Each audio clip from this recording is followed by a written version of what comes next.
kebangkitan, kejatuhan, dan warisan kelam sejarah dunia.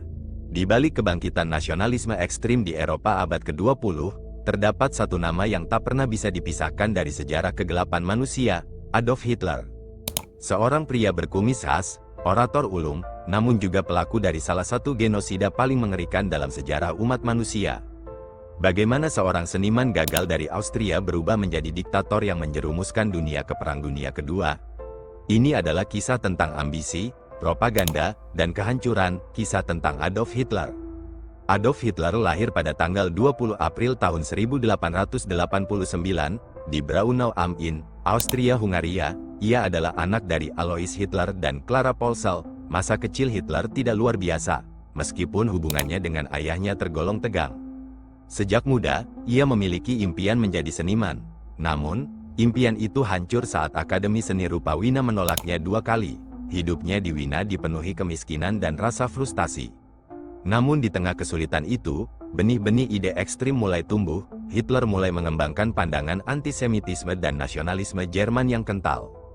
Ketika Perang Dunia I pecah, Hitler bergabung dengan tentara Jerman. Ia bertugas sebagai pembawa pesan dan terluka dalam perang. Kekalahan Jerman pada 1918 membuat Hitler terpukul, dan menyalahkan kekalahan itu pada Yahudi dan politisi sipil yang disebutnya pengkhianat. Usai perang, Jerman memasuki masa yang penuh gejolak, krisis ekonomi, inflasi, dan rasa malu karena perjanjian Versailles membuat rakyat haus akan pemimpin yang kuat. Disinilah Hitler menemukan panggungnya. Ia bergabung dengan Partai Pekerja Jerman, yang kemudian diubah menjadi Partai Nazi. Dengan pidatonya yang penuh emosi dan propaganda yang terstruktur, ia mulai menarik perhatian massa. Pada tahun 1923, ia mencoba kudeta yang gagal, yang dikenal sebagai Beerholputsch. Ia dipenjara. Namun dari balik jeruji itulah lahir buku Mein Kampf, naskah ideologi Nazi yang kelak menjadi panduan bagi kebijakan kejamnya. Pada dekade 1930-an, saat depresi besar menghantam dunia, Hitler memanfaatkan krisis itu. Dengan kampanye anti-Yahudi, anti-komunis, dan janji kebangkitan Jerman, Partai Nazi memenangkan simpati rakyat. Pada tanggal 30 Januari tahun 1933, Adolf Hitler dilantik sebagai kanselir Jerman.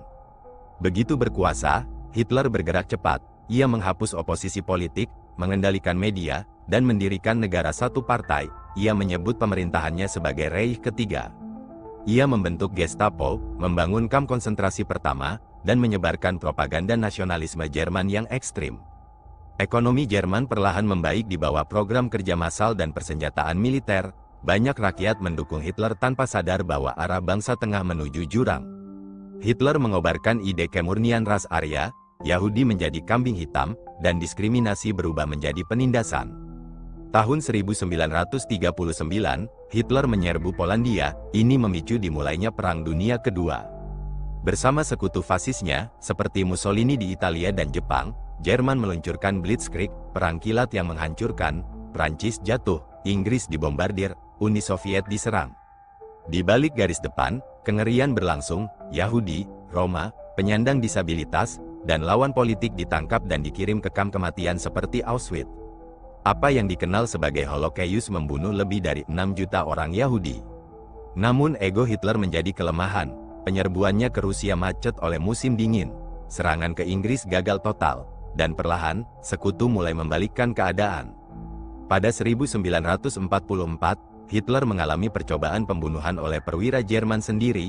Kepercayaan terhadap para jenderalnya mulai runtuh. Pasukan sekutu mendekati Berlin dari barat, dan Uni Soviet dari timur. Ibu kota Nazi terkepung. Dalam bunker bawah tanahnya, Hitler menolak menyerah. Ia menikahi Eva Braun pada tanggal 29 April tahun 1945. Sehari kemudian, pada tanggal 30 April tahun 1945, Adolf Hitler bunuh diri bersama istrinya. Jenazah mereka dibakar untuk menghindari penistaan. Hitler telah tiada, namun jejak kehancurannya tetap terasa. Dunia menyaksikan kehancuran Eropa, kematian jutaan jiwa, dan luka yang membekas hingga hari ini. Pengadilan Nuremberg membongkar kejahatan para elit Nazi. Dunia belajar tentang pentingnya hak asasi manusia. PBB dibentuk, dan Eropa bangkit dari reruntuhan. Namun di beberapa sudut dunia, ideologi ekstrim masih hidup. Sejarah Hitler menjadi pengingat abadi tentang bahaya kebencian dan kekuasaan yang tidak terkendali. Adolf Hitler mungkin telah mati, namun kisahnya adalah cermin kegelapan hati manusia. Sejarah tak boleh dilupakan, karena hanya dengan mengingat, kita bisa mencegah sejarah yang sama terulang kembali.